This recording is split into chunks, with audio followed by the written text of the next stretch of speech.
Frankenstein de Mary Shelley, parte 33. Sus tierras asoladas y se convierte en un hombre perdido, pero libre al fin. Así sería mi libertad. Dulce y querida Elizabeth, leí y releí su carta. Daría mi vida por hacerla feliz. Si el monstruo cumple su amenaza, la muerte era inevitable.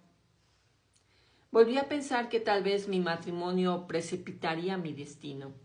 En efecto, mi muerte podría adelantarse algunos meses, pero si mi perseguidor sospechara que yo posponía mi matrimonio por culpa de sus amenazas, encontraría otros medios y quizá más terribles para ejecutar su venganza.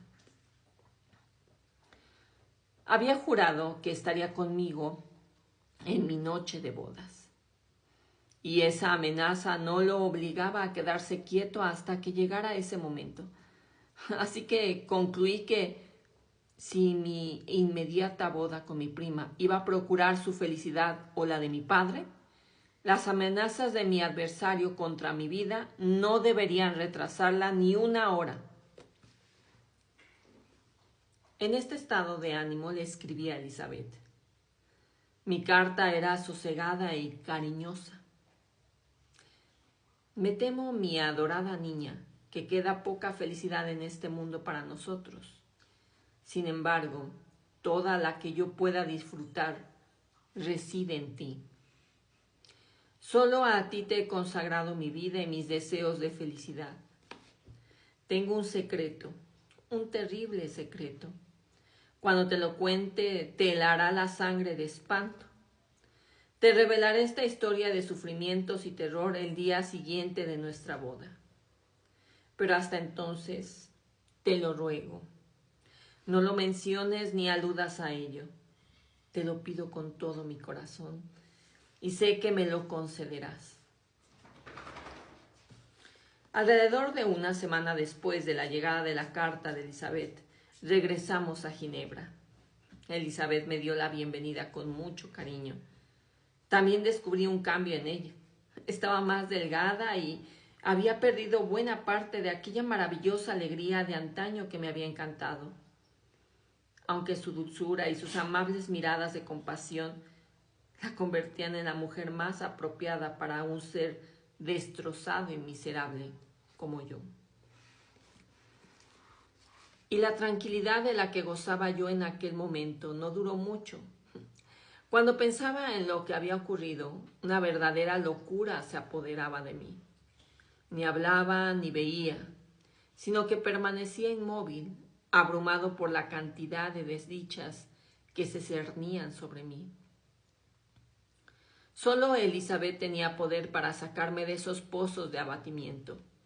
Su dulce voz me tranquilizaba cuando estaba furioso y me infundía sentimientos humanos cuando me sumía en la apatía.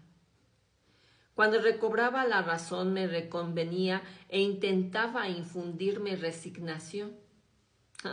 Sí, es necesario que los desdichados se resignen, pero para los culpables no hay paz. Poco después de mi llegada, mi padre habló de mi inmediato matrimonio con mi prima. Yo permanecí en silencio. Entonces, ¿estás enamorado de otra mujer? En absoluto. Amo a Elizabeth y pienso en nuestra futura unión como con sumo placer. Fija la fecha y ese día me consagraré y en la vida y en la muerte a la felicidad de mi prima. Mi querido Víctor, no hables así. Graves desgracias han caído sobre nosotros, pero lo único que debemos hacer es mantenernos unidos a lo que nos queda. Y el amor que sentíamos por aquellos que perdimos, debemos entregárselo ahora a los que aún viven. Cuando el paso del tiempo haya mitigado tu desesperación, nuevos y amados seres nacerán para reemplazar a aquellos de los que tan cruelmente hemos sido privados. Así eran los consejos de mi padre. Mas los recuerdos de la amenaza volvieron a obsesionarme y no pude sorprender a nadie que, omnipotente como se había mostrado aquel engendro diabólico en sus crímenes sanguinarios, casi lo considerara invencible. Y que, puesto que había pronunciado las palabras «estaré contigo en tu noche de bodas», considerara aquel destino amenazador como algo inevitable. Sin embargo, la muerte no era una desgracia para mí, si no fuera porque acarreaba la pérdida de Elizabeth.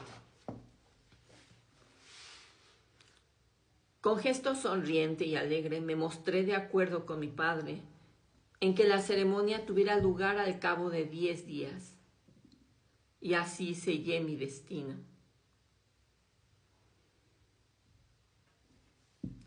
Dios bendito, si por un instante hubieras imaginado cuáles podrían ser las diabólicas intenciones de mi enemigo infernal, habría preferido abandonar para siempre mi país. Pero el monstruo había conseguido cegarme y ocultarme sus verdaderas intenciones. Y cuando yo pensaba que preparaba mi propia muerte, conseguí precipitarla de una víctima a la que amaba mucho más. Al acercarse la fecha del matrimonio, por cobardía o un mal presentimiento, me sentí cada vez más abatido.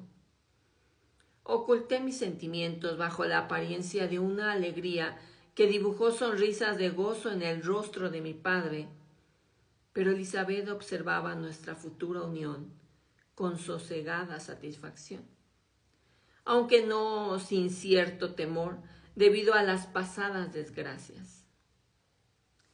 Se hicieron los preparativos para el acontecimiento. Recibimos a las visitas de rigor y sus felicitaciones, y todo parecía adornado con las galas más halagüeñas. En lo que me fue posible, oculté la ansiedad que me consumía y acepté con aparente sinceridad lo que proponía mi padre. Se adquirió una casa para nosotros cerca de Cologne, mientras adopté todas las precauciones para defenderme en caso de que aquel engendro quisiera atacarme. Siempre llevaba pistolas y una daga y estaba alerta para evitar las emboscadas. En realidad, conforme se aproximaba la fecha, la amenaza comenzó a parecer más bien una locura que no valía la pena tener en cuenta, mientras que la felicidad que esperaba de mi matrimonio iba adquiriendo poco a poco una apariencia de verdadera realidad a medida que se acercaba el día de la ceremonia. Elizabeth parecía feliz. Mi comportamiento calmado y contribuyó a tranquilizar su espíritu, pero el día en que se iba a cumplir mis deseos y mi destino, ella estaba melancólica. Un mal presentimiento le embargaba. Mi padre, en cambio, estaba rebosante de felicidad y solo vio en la melancolía de su sobrina la pudorosa timidez de una novia. Después de celebrar la ceremonia, tuvo lugar una gran fiesta en casa de mi padre. Se acordó que Elizabeth y yo deberíamos pasar aquella tarde y noche en Evian y que a la mañana siguiente iríamos a Cologne, a donde llegaríamos en barco. Aquellos fueron los últimos momentos de mi vida durante los cuales disfruté un sentimiento de felicidad. Navegamos deprisa. El sol calentaba, pero íbamos protegidos por una especie de dosel mientras disfrutábamos de la belleza del paisaje. Le tomé la mano a Elizabeth. ¿Estás triste, mi amor? Si supieras lo que he sufrido, lo que tal vez aún tenga que soportar, procurarías dejarme saborear la tranquilidad y la ausencia de la desesperación que al menos me permite disfrutar este único día. Sé feliz, mi querido Víctor, contestó Elizabeth.